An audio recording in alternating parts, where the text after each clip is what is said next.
Well, we're really excited to have everyone here today. Welcome to the Braille Institute workshop. Let's talk smart glasses. My name is Scott Blanks. I'm Vice President of Accessibility and Employment here at Braille Institute, based out of our Los Angeles Center location. We're also joined by Aiden and another Scott, both colleagues of mine here in Los Angeles. They will help make sure today's workshop is a smooth experience for everybody.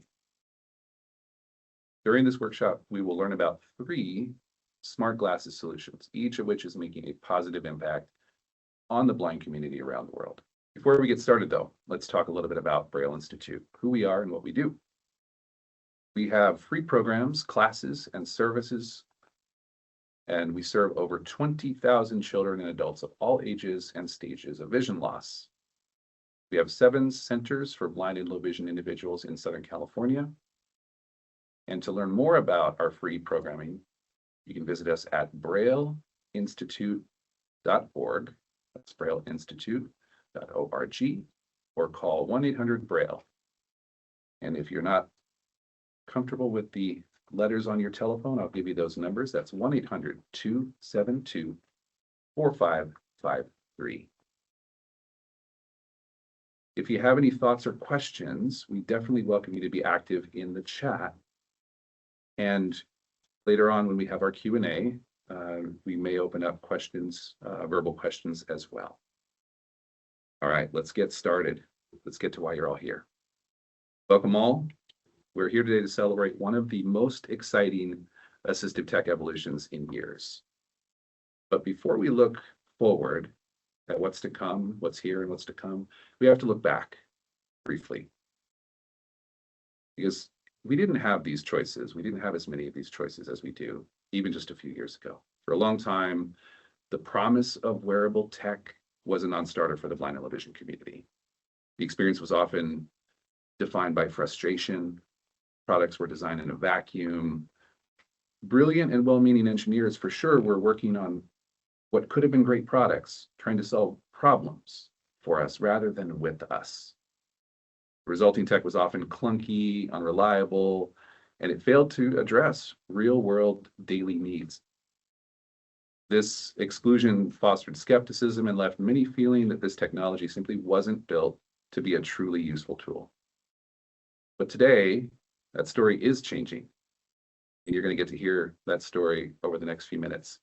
We're witnessing a real profound shift driven by 2 converging forces: the advent of powerful consumer-grade AI platforms like Meta's smart glasses, and the rise of purpose-built, highly specialized AI systems like EchoVision and Envision Ally. This new generation of smart glasses is transforming independence.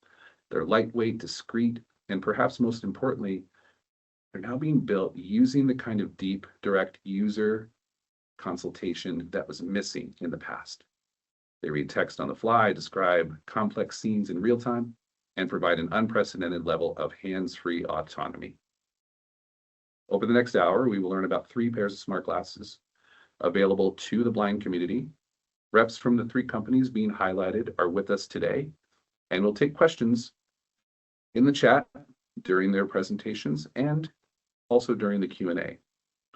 Speaking of their presentations, we pre-recorded each of their presentations to ensure a more seamless workshop for everyone here. So let's get right into it. We're going to start first with Envision Ally. It's a cutting-edge AI-powered smart glasses system from the developers at Envision. Running on the lightweight Ally Solos hardware, this technology provides a complete hands-free toolbox.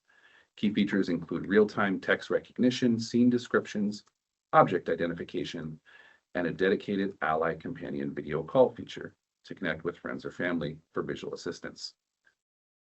I'm really happy to have Karthik, CEO of Envision, who will introduce you all to the product he and his team have created. Let's hear from Karthik. Hi everyone, this is Karthik here from Envision.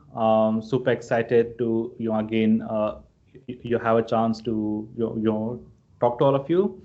And in this your presentation, I'm gonna mainly focus on Ally Solos glasses. As many of you are aware, Envision has been putting out apps for the community for a long time. Started with the Envision app back in 2018. Then we had the Envision glasses, which we built in partnership with the Google Glass. And then we launched Ally, which is an AI agent for accessibility. And now we're launching Ally Solos glasses, which brings the power of Ally to a hands-free, accessible, wearable format.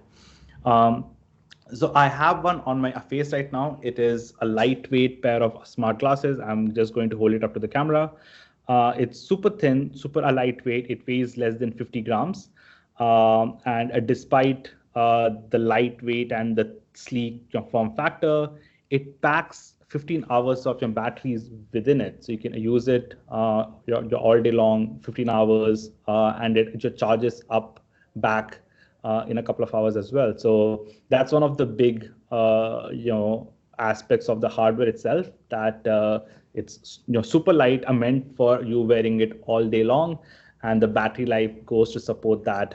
So you can just have this on and it's on your face for the rest of your day. The way it works is these glasses, they pair with the Ally app on your phone. So you can simply, with like Bluetooth, you can pair these glasses to the Ally app on your phone, and then you can ask your questions to Ally just how you would do with the Ally app, and they access the camera on these glasses to go ahead and capture the world around you and speak things out. Let me just jump into doing a demo, because I think that's the best way to showcase the capabilities of what these Ally Solos glasses can do for you. So to begin with, I'm going to do a double tap on the side of these glasses to start a call with Ally. And then once I'm in a call session with Ally, I'm going to go through a few examples of what are the kind of things that you can ask your own Ally. So Ally is a free iOS and Android app that you can just go ahead and install from the App Store and Play Store. And then you simply ask a question, and the agent inside of Ally figures out what kind of tools to use in order to answer the question that you have. Let me go ahead and first do a double tap to start a call. There is a touchpad on like a right side, which is what I double tap. To you. How may I assist you today? And that is my Ally who is talking to me and asking how it can assist me today. So I'm going to first go ahead and ask something simple. So I'm going to be holding a can of your soda in my hand. I'm going to ask Ally to describe what's in my hand. So let me go ahead and do that. So I just hold on the touchpad. I ask a question, and then I release for the question to be sent to Ally. Hey, so can you tell me what is it I'm holding in my hand? Let me take a look.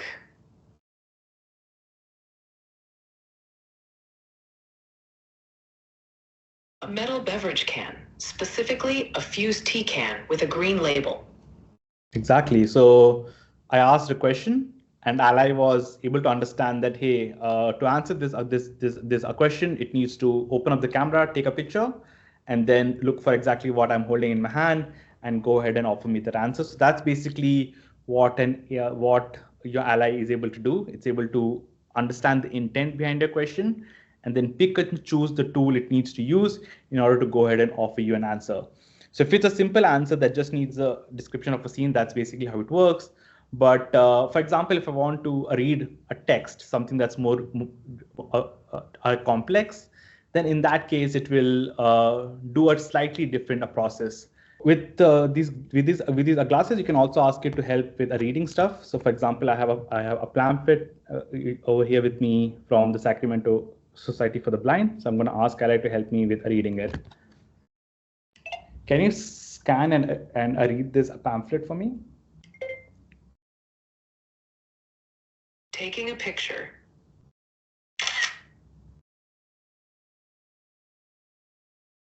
It should do an OCR on this now to get the text. Okay, I have the image. Analyzing it now. Please wait a moment. Building career readiness and success with vision loss. Demand TT adaptive technology. orientation, and mobility 14. All right, so it sort of like is able to do that for me. So you are almost instantly able to read what the text on this pamphlet is. So in this case, what's happening behind the scene is Ally actually is able to understand that now, in this case, I'm asking you to read something. So instead of simply taking a picture and asking an LLM about the image itself, it actually is doing an OCR on the image. So it actually extracts the text of of the document, so you actually get a very accurate output of exactly what Ally is reading out. So it reduces chances of your hallucinations. It ensures that whatever you are reading is always accurate. In addition to asking it a question for about stuff around you, or asking it for help with reading documents, which are like the highlights, you can also ask Ally about general things from the internet, right? So I can ask Ally to do for me, like a web search, right? So I can ask Ally something like, hey, can you tell me a bit about the Braille Institute?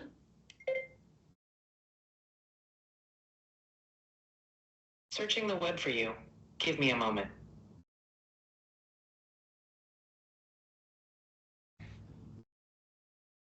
The Braille Institute is a nonprofit organization based in Southern California, USA. It has been providing free programs, classes, and services for people who are blind or have low vision for over 100 years. Its offerings include educational and support services like a notable Braille literacy program and nationwide initiatives such as the Braille Challenge. However, there is no direct branch or center of the Braille Institute in Rotterdam, South Holland, Netherlands. Instead, local organizations such as the Visio School and Koninklijke Visio serve the blind and visually impaired community there, providing Braille education and support. If you're interested, the Braille Institute does offer many resources and programs online that can be accessed remotely, which could be very helpful regardless of your location. Would you like more details on local resources in Rotterdam or information on the online offerings of the Braille Institute? You have reached the end of. So this is like a great example of Ally sort of like personalizing an answer for me. So I asked it about the Braille Institute. So it was able to do a web search and like get the information about it. But also Ally knows that I live in Rotterdam in the Netherlands. So it sort of is able to personalize the answer, saying that, hey, there isn't a chapter of the Braille Institute here, but there are similar organizations here, and also offered me some of the online resources of the Braille Institute that I can access. So that's how it can do. So it's not just doing a web search, for you, but it's also always personalizing the answer for you as well. And because it sort of like knows my location, yes, I can. How can I assist? Also ask it about other things which it for which it will use my location and other information to actually offer me answers, right? Like one of the other tools Ally has access to is my agenda, right? So it has access to my all the calendar of mine, so I can ask it a question that that it can answer with the help of that, right? So I can simply ask it something like, hey, can you tell me what my schedule or my agenda is for the day?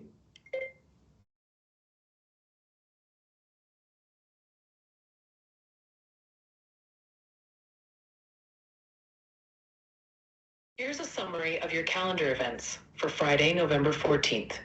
Your day starts with a celebration for Jason Paul's 36th birthday at midnight, lasting an hour. In the morning at 10 a.m., you have a follow-up call regarding the Envision, ARM, and Think AR collaboration with several attendees from those organizations.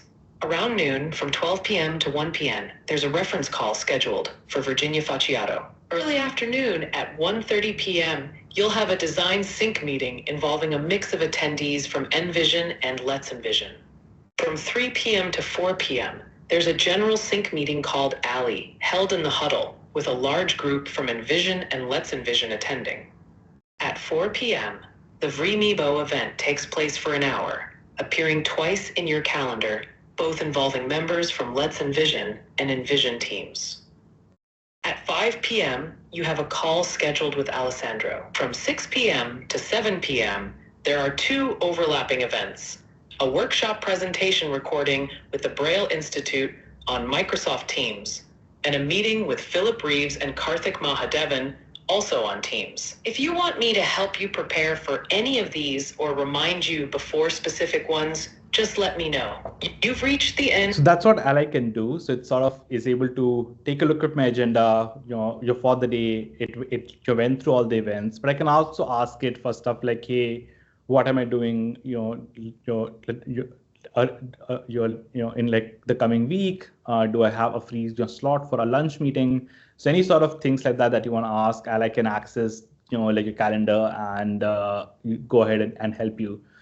So that's, to recap in a nutshell, what your Ally is, and Ally Solos Glasses is a means to achieve that in a hands-free way.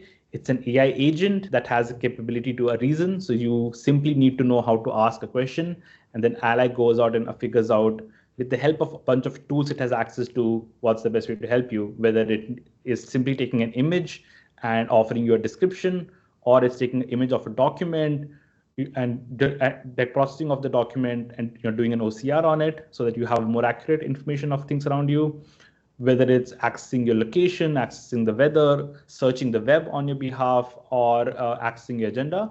Ally can do all of that, and all you need to do is simply ask a question. So that's the only interface that you ever need to interact with. And as we grow, the idea is to focus on two things. One is improving the reasoning capability of Ally itself, and that happens as the technology around Ally improves with all the development that's happening with LLM and AI in general. And it has access to a lot more tools going forward. So in the future, you'll be able to order your food with Ally. You'll be able to hail a taxi with Ally. So Ally will become like the interface that you can use to do all of these other like tasks that you want to do, where Ally can personalize all of this for you from the get-go. So that's the vision with Ally, and Ally, your Solos glasses are a means to achieve that vision. This is the first in the series of smart glasses that you're partnering with. So Ally, your Solos glasses is something that we are able to bring to you in a partnership with Solos, which is a smart glasses company from Hong Kong. And in the course of next year, hopefully we'll have a lot more your smart glasses partnership, and we'll be able to offer Ally on as many different wearable platforms as possible. So that's really the goal of Ally, is to be the device agnostic AI assistant. So tomorrow, irrespective of which smart glass you decide to choose, you can still have the same familiar Ally experience across all of them. So that's in a nutshell the presentation of Ally. I would be super happy to answer any of the questions that you have and offer you a bit more insight into like the workings of Ally behind the scenes. But for now, appreciate your time, and I will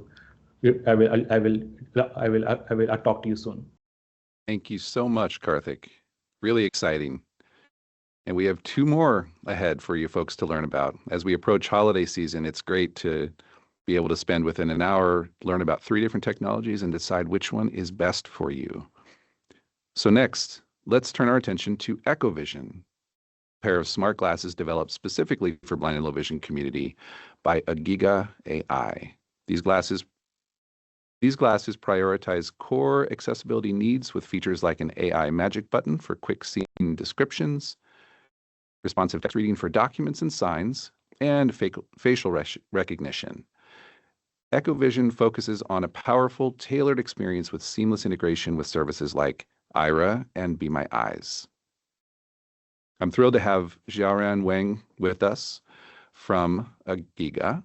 Xiaoran, please tell us all about the EchoVision glasses. Hello, everyone. I'm Xiaoran, co-founder and CEO of Agiga. Thank you for the Braille Institute for inviting me and bring this event. Today, I'll share the story behind EchoVision, what makes it unique, and how we built it side by side with blind and low vision users from day one. I'll also show you some user testimonials so that you can feel how it works. My journey began with my grandma. As she aged, she started losing her sight.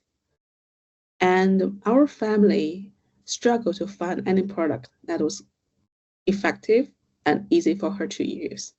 My grandma didn't read, and she doesn't use a cell phone. So I need something very simple and very easy to work with, and also do the things. So everything was either too complicated, too expensive, or not working for her. And this experience really opened up my eyes. If my grandma has so few options, what about millions of people around the world facing the same challenge? I myself has been an engineer for decades working on smart devices. I was in the founding team of Amazon Alexa, the world famous smart assistant. And I feel shamed when I see situations like this. And I want to change it. We need technology that designed from the ground up for real accessibility. So when we start building EchoVision, though we come, like myself, also my co-founder, come from a tech background, we didn't really just start with technology. We started with a community. We've shown our concept to lots of people, listen to their feedback again and again. And the moment we had our first crappy prototype, we show it to our blind friends and getting direct feedback. And when we had our first working prototype in the right form factor we're building, we brought it to CSUN and met hundreds of people and loved by them, including Stevie Wonder. And this experience was very encouraging for us as founders, as we realized the product is really loved by the community and we should keep doing what we have been doing. And along with this, we are joined by blind people in our team, Kevin Chow and Mike May, who help guide the product every day. This isn't the technology built for the community. It becomes the technology built with the community. So if you haven't heard EchoVision, I want to do a quick introduction of what it does. It just does one thing very well, that's converge visual information into audio. In other ways, it will do the scene description in almost real time. It sees the environment through cameras on glasses and describe what's around you. People, object, actions, and scenes, all hands-free. You can simply push one button, or you can have the glasses on and let it talk to you without you having to give it any instructions. So this is how our glasses work. So our goal is to make sure you can make your own decisions. You have the information you need to make your own decisions rather than someone else tell you what to do. And that's what independence means. And lots of people ask, what's the difference between EchoVision and Mallory bands? It's a great question. To be honest, myself as a sighted consumer, I love Mallory band. I bought one last year. I have been using it a lot. It's a great consumer product. It's great for music, great for social use, and good for photos. However, EchoVision is built accessibility first, from hardware to software. We have wider camera field of view. It's 50% more than Mallory Ray-Bans. It's designed for hands-free, for continuous use, and there's no cluttered features. Only what truly supports independence.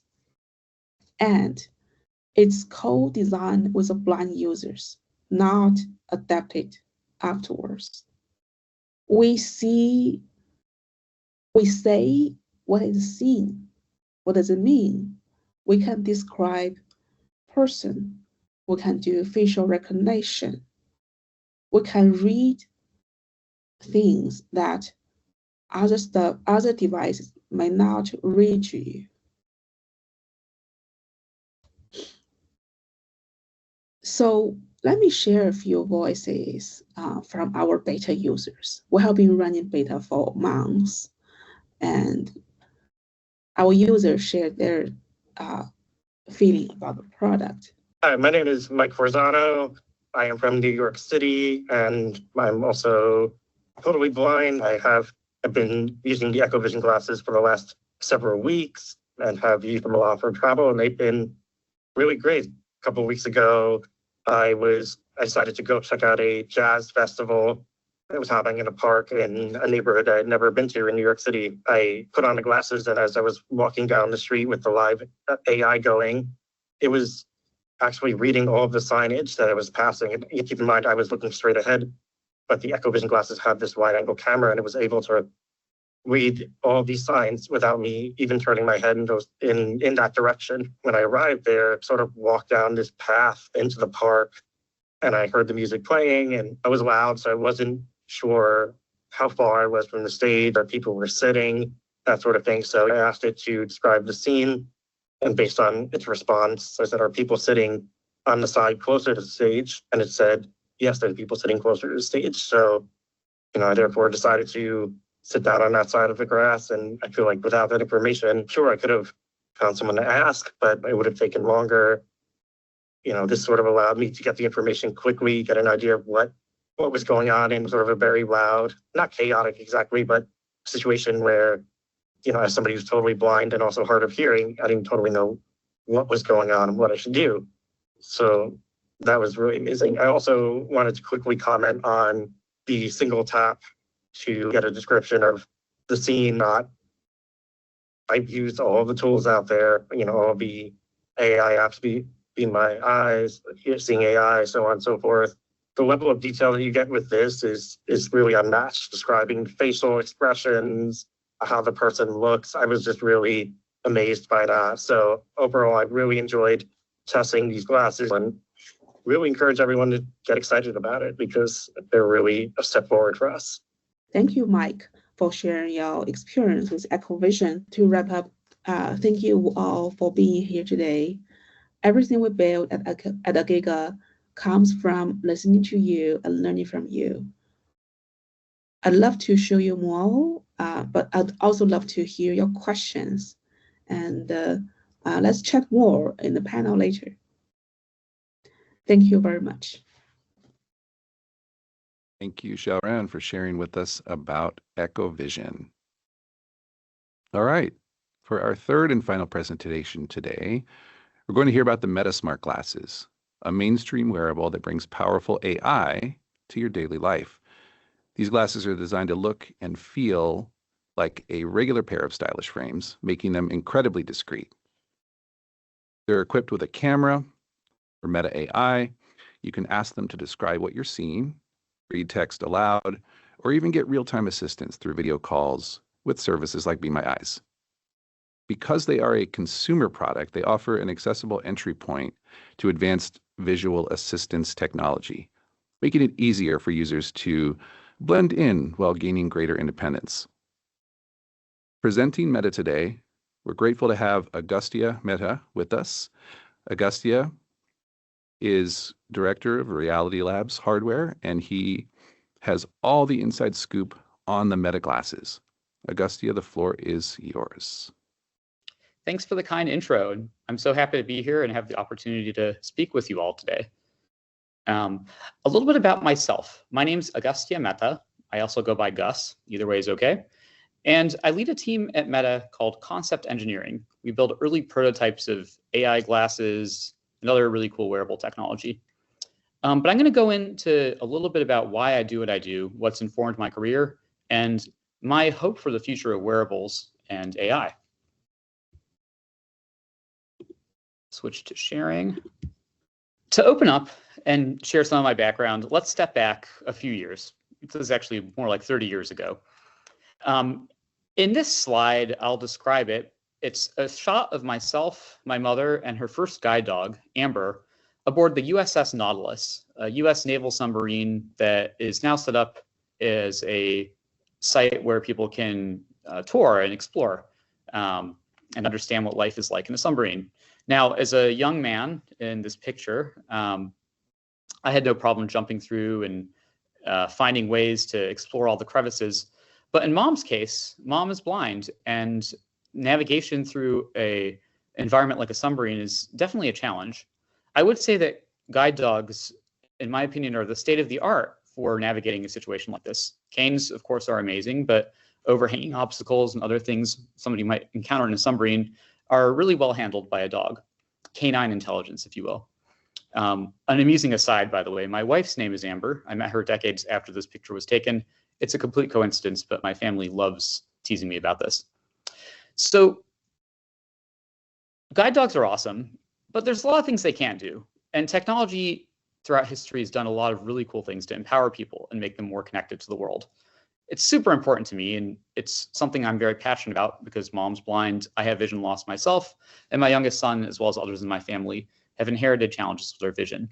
And so it's informed a lot of the stuff I've worked on, including consumer electronics like the iPhone and new technology areas like autonomous vehicles. And it's a big part of why I do what I do now. Let's go back in time a bit. On this slide now, I'm showing a shot of an old rotary telephone. Hopefully most of you are familiar with this. If not, this is where the term dialing a phone number comes from. Another amusing aside is I've used AI to generate a lot of the images in this deck. And so this telephone doesn't have 10 digits and the digits are nonsense gibberish. But other than that, it's a pretty nice picture. Now, I showed this picture up there because in many ways, people think technology and society always moves forward. And for the community of blind and low vision people, certainly the laws in most countries have gotten better. Mom didn't have laws protecting her right to access to the chalkboard when she was a young woman, for example. And that's changed a bit in the United States, at least. But product design, I think, hasn't always gotten better. Take the rotary phone. Using this device, somebody can use it if they cannot see or even if they cannot hear because the device is accessible across many senses. It has a tactile feel when you dial in a number. It makes a satisfying click. And yes, it also has the numbers printed visually on it. Now, as technology has progressed at an amazing pace, sure, there's been a lot of opportunities, but I think sometimes the desire to move really quickly has meant that product design doesn't consider universal design. As we fast forward from the era of the rotary phone, when Mom had the ability to call people, and in the early computing era, she had the ability to write code, use command lines using a speech synthesizer, and even get news from across the world using a shortwave radio with physical buttons. As we zoomed into the 1990s, computing did hit the masses. I think the term was a computer on every desk in every home. And Bill Gates kind of did make that happen. But in the process of doing so and transitioning to graphical user interfaces, I think there was a lot that was left behind and a lot of people that were left behind. There were screen readers that worked around this time, but they weren't amazing. The image I have up on the deck now is an AI-generated picture of the blue screen of death. It's a sort of tongue-in-cheek homage to that period. And there was a lot of really cool stuff happening, but in Mom's case, she actually ended up becoming more dependent upon me and other non-canine family members to read the news to her because the era of shortwave was at an end as the internet rose, but the internet wasn't super accessible at its beginning. Now, this was very top of mind for me when I started my career. And at the beginning of my career, this was the transition from compute on a desktop and a laptop to mobile compute. I was very nervous. At least in this era, cell phones had physical buttons with tactile features, and Mom could use them. And as touchscreens started becoming more mainstream, I was very worried that she would again be left further behind, just like with the graphical user interface.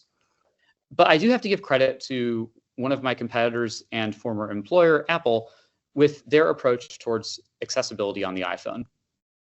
Nothing's perfect, but what I really love is that starting from the third generation of phone, they incorporated the touchscreen not just as a visual input device, but as a device where people who cannot see can use it for gestures. You can take two fingers and move them like a rotary phone, just like in the device I showed previously, to navigate a menu. You can type in a corded manner to type Braille into the phone.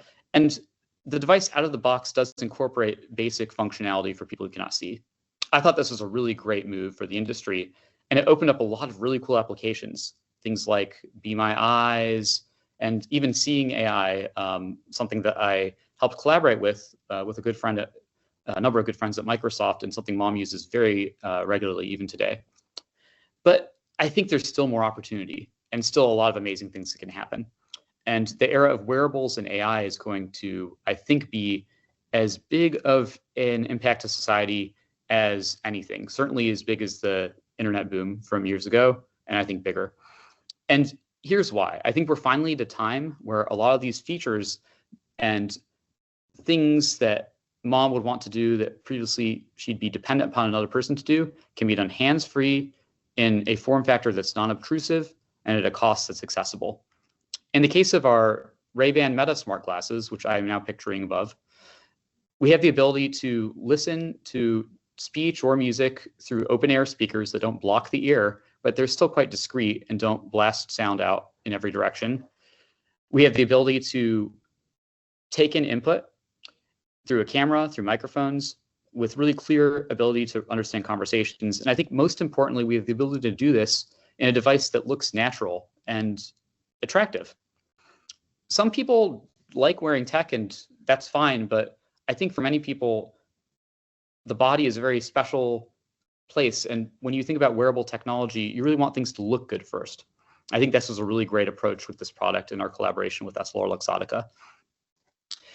Now, going back to the guide dog, I have pictured here an amusing shot of Mom with her second guide dog, Kovacs, a half golden retriever, half lab, and he's looking at a sign that says danger in a very intense, amusing manner. He's a clever creature, and he knows that what he's doing is funny, but I do have to say, as much as it looks like it in this picture, he cannot read. And so there are still many tasks that cannot be completed, even with a canine intelligent assistant. And as much as I love guide dogs, there aren't enough dogs for every person who needs one. The cost is not scalable to make that happen, and not every person who is blind wants or can handle a dog. This is where I think the promise of AI really comes into play, because AI can now scale tasks that previously required the work of an assistant, canine, human, or otherwise. I'm going to do another quick throwback to the history of technology and talk about why investments in accessibility are useful, not just to help people who are blind, low vision, or otherwise have needs, but how it's good for everyone. I have pictured here the Kurzweil reading machine, a device that Ray Kurzweil collaborated with Bell Labs to create in the 70s. The goal, take written books and make them spoken for visually impaired people. In the process of doing this, he invented the CCD scanner, the flatbed scanner technology that's widely used in copy machines everywhere.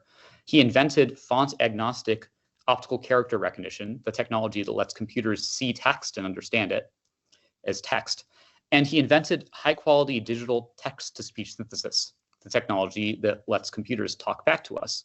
These are core technologies that everybody, blind people and sighted people alike, use today, and they wouldn't exist were it not for Kurzweil's investment here. As I zoom back to the company culture at a large organization like Meta, the question becomes, how do we make the needs of our community, the blind and low vision community, front and center for an organization that's primary focus is selling consumer goods to the mainstream? In the case of many of the AI features on smart glasses, a really cool beginning story of this is how we first conceptualized some of the use cases that are now shipping. The first hackathon implementation of AI on smart glasses was actually done on the previous generation, Ray-Ban Stories, and it was a collaboration of many engineers across the team, including Sophia Gallo, pictured here, who's a blind UX researcher in our Seattle office. And we put together off-the-shelf AI solutions running on a mobile device, coupled to the camera stack of our Ray-Ban Stories glasses. The result was something really amazing. The experience of using AI to describe the world around you and to read text with the freedom of not having to hold something in your hand and aim it. Now, as AI started taking the world by storm, part of me was a little bit worried that as much as this hackathon project was exciting and fun, it would be one of those, okay, that's nice, but get on with your day job moments. And I'm very happy to say that's not the case. At our Connect conference 2 years ago, Mark Zuckerberg on stage announced our partnership with Be My Eyes and noted the importance of building for everyone. Something that, to hear a CEO of a large organization talk about this topic front and center is something I hadn't seen, and I was so excited to see this happening. And the traction within the blind and low vision community was quite surprising to most of our leadership, who, of course, care about these sorts of things, but they admittedly say it wasn't front and center when they were first designing the device. I have pictured here a shot of a Wall Street Journal headline. My brother texted me when this article came out, and I was nervous because usually when a Wall Street Journal article comes out about Facebook or Meta or press in general talks about us, there's always some risk. It's not a good story. And he tells me, I saw your work in the newspaper. Here's what the headline reads. Meta's AI-powered Ray-Bans are life-enhancing for the blind. I was so proud to see this happen organically. Now, our future roadmap includes a plethora of really interesting AI devices. We have smart glasses on the roadmap that involve new styles, like from Oakley, different Ray-Ban styles, and even sporty styles, like our Oakley Vanguard collaboration. And as the future continues, there'll be more and more features available. We also have announced some really cool devices on our roadmap that incorporate other senses. Input using EMG in our neural band, and display output in a pair of glasses with a display built in. As these devices start becoming more widespread and mainstream, the possibilities are endless for what they can do to empower not only the blind and low vision community, but everyone. So to close off, I want to note that this is only the beginning. One term that I heard from working with a number of folks in this space over the last couple of years is nothing about us without us. I think that's super important. A lot of times issues don't get tackled, not because people don't care or have an aversion to doing the right thing, but because they simply don't know. And by incorporating people who will be using the device across the community into the design process, we can make products better. So that goes from both directions, from the standpoint of large organizations to involve, hire, and engage with the community when building, and also to the community to not be shy, not be silent, and to make sure to make your needs known. I want us all to close off reflecting on how technology can empower us to be more independent, be more connected to the world, and be more fulfilled. Thanks for your time, and looking forward to chatting at our Q&A. I want to give big thanks to all three of our presenters who put their time into informing you all about their smart glasses. So thank you to Agastya, Xiaoran, and Karthik.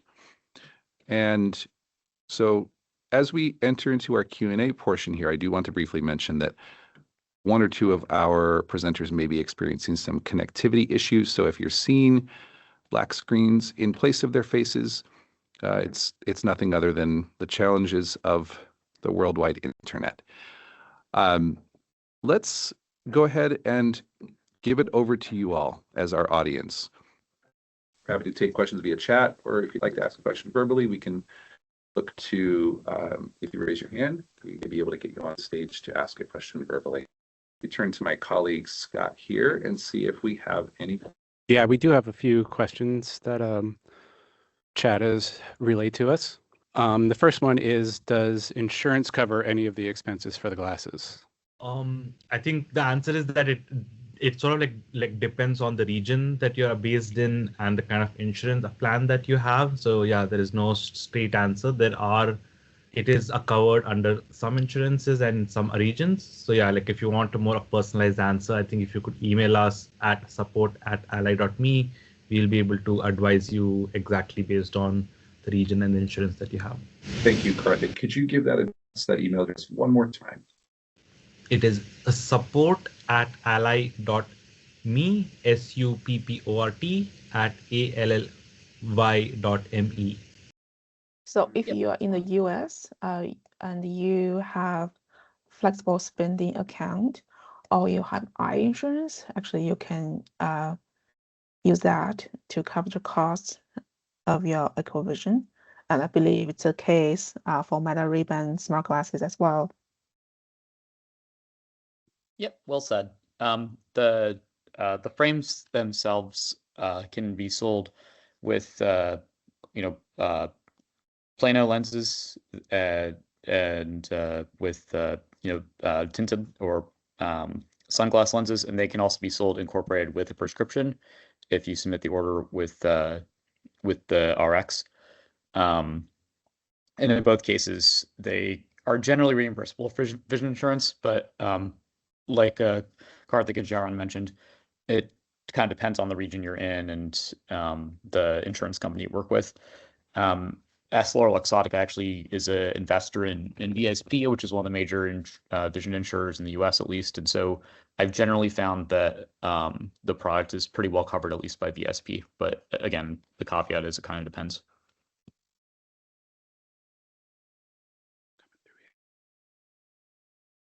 All right. Next question is, with these glasses, can others hear what the glasses are saying? How loud are the responses?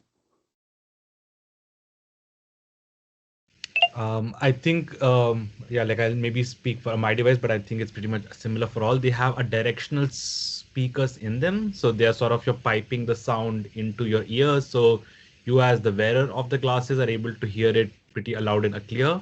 People around you can still, sort of hear it, but it will be like a faint, your audio for them, but for you, it'll be very loud and clear. But you can always make a connection of Ally app with a pair of headphones as well. So if you really do want that extra bit of your privacy, you can always make a connection with a pair of AirPods or any of the headphones, and then the audio is going to be from your own AirPods or headphones. Yeah, to Karthik's, Karthik covered it pretty well for the design for Meta Ray-Ban as well. At moderate volumes, the sound is quite private in a normal casual environment. If you crank the volume to max and somebody's standing next to you, they can kind of hear stuff. If you're in a quiet room, if you're in a loud environment, then it's a little bit less discernible. But what I found is at sort of moderate volume levels, it's quite private. Yeah, enough said, and similar for EchoVision as well. I think another good question right now is, what can these glasses do entirely on their own without connectivity to the internet? For Ally Solos glasses, as of now, we are fully dependent on the internet because we do use Ally as like the central interface for like understanding the intent behind your question, and then you're coming up with an answer. We will eventually have some offline functionalities like we did have with Envision glasses, where you can do a simple stuff like reading text or having a simple description offline. But as of today, you do need internet in order to operate Ally and hence the Ally Solos glasses. And Karthik, this is Scott, to ask a quick question, just to clarify for folks in the audience. That means they do need another device, correct? A smartphone?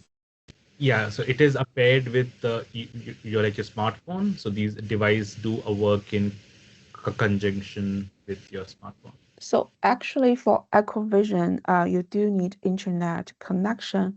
However, it does not have to be routed through a smartphone.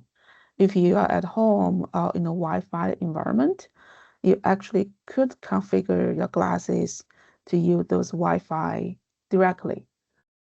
You need the smartphone to set this up, but once it's set up, the phone can be away, and you can just use these glasses freely without the phone being around.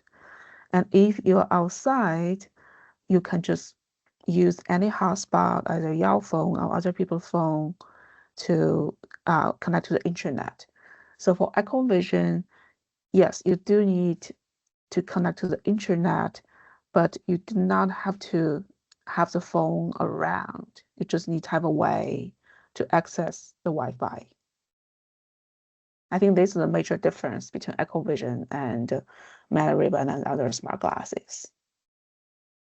Yeah, and then in the case of Meta Ray-Ban, it's sort of an amalgam of the two that were mentioned. So setting up the device requires a smartphone. Most of the features that leverage AI require a connection to the internet through a smartphone.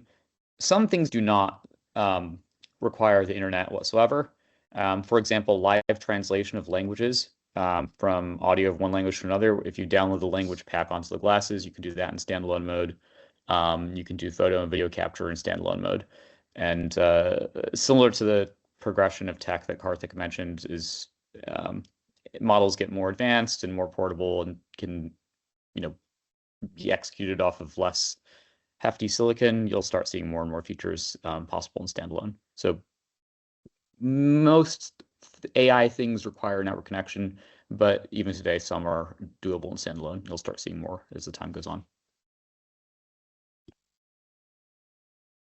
Okay, we're going to try and open it up to some of our raised hands now in the chat. Everyone's Jean-Pierre. I'm going to make you a presenter, and we're going to try and get you unmuted. Hello, good day. Can y'all hear me? Yeah, I'm from the Bahamas. I want to know if the classes could use outside the US. If it's possible to use outside the US, and getting some of the apps, if it would be available in terms of setting up the smart glasses. Thanks for the question. Sure. So your Ally, your app is available all over the world, and Ally Solos glasses, they do a ship all over the world. So yeah, as long as you are in a region that's not in a conflict with the Netherlands, I think we will ship to anyone who orders them around the world. Anyone else? Well, EchoVision, because we're a very new company and we just start shipping this month. So right now we are limited to shipping to US and Canada only. However, the EchoVision app is available globally. And if you have someone that can help you receive the product in the US or Canada, we do not block you from using it outside of the country. And for Meta Ray-Bans, so we have availability in a number of countries. I can list them out now, or I'm happy to maybe talk offline or share the list later. Bahamas is not there yet, but we are opening up our sales channel to more and more countries as time goes on. In terms of AI support, we also have released in a pretty wide number of countries outside the US. Still not covered worldwide, and we're trying to be very conservative and careful about following local laws and regulations about what you can and cannot do with the camera and with AI. So very short answer is physically the device will work across many geos. In the case of the Bahamas in particular, I'd have to take a look at which features would and wouldn't work. The general sense I've had, though, when speaking with partners across geos that aren't US based, is that there are mechanisms one can use to ensure their network connection is going through a geo where it does work, to try out the features. So that's always a good way to prototype and play with stuff as well. Okay, I think we probably have time for one more question. Let's open this one up to Tracy. You have your hand up next. We're going to make you a presenter, and you're going to unmute yourself. Okay, can you hear me okay? Yes, we can. Oh, fantastic. First, thank you all for your presentations. They were all fantastic. I happen to be a customer that pre-ordered the Giga EchoVision glasses, and I'm very excited, looking forward to receiving those. And on a prior workshop that I attended, it was mentioned that when you're using the live AI, obviously that's going to eat up a tremendous amount of the battery in a faster time frame than some of your basic functions. And it was mentioned that there are some wearable that you can wear around your neck charging devices with the USB Type-C charger. Is there a way to get you to tell me a name of one, if you know any, and actually spell the name? Because I've been researching and I'm just getting more confused than not, because I would like to have that in place when I get my glasses. Thank you very much, Tracy, for your interest. Thank you for showing your support at this event. As you mentioned, Live AI is a feature lots of EchoVision users, our pre-order customers love. And features like this do consume lots of power. And for EchoVision, one unique feature we have is you can use the product while it's being connected to an external power bank and charging it, so that in theory, you can use it infinitely. And it can be any power bank. And the one we found very, very nice is actually a U-shaped power bank that can go around your neck. And actually, those power banks are initially designed for people who use the Meta Oculus augmented reality devices. When people were using those goggles to play games, they connect this to the power banks to have a long battery life. I'm sorry to hear you had a trouble finding this product. I believe if you search for hey, Augustine, what was the name of Meta's AR glasses? The very big one. It's not Pico. Pico is from ByteDance. What's the name of Meta's product? Are you talking about the prototype we announced a No, while ago? not the prototype, but the AR, Where's- AR Oh, goggle. we just call them Ray-Ban display. The Meta. Oh no, the so I Meta think it's a Quest. display glasses. Quest. The Sorry. Quest. Are you talking The- about it for the Quest. our full VR product? Our Yeah, the VR full product is VR, because yeah, those the VR product is neck the Quest. band, the power banks are designed for the Quest, but because it's use universal USB-C connector, so we actually borrow that for EchoVision. So Tracy, if you search for Quest power bank neck round, you should be able to find it on Amazon. If you do have trouble finding the product, please send us an email at contact@agiga.ai, and we should be able to send you the link. Again, it's contact, contact@agiga.ai.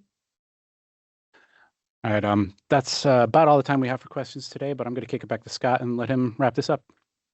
So just to wrap up, if folks have interest in learning more about these devices or any other services that Braille Institute offers, please give us a call at 1-800-BRAILLE. That's 1-800-272-4553, or visit us at brailleinstitute.org.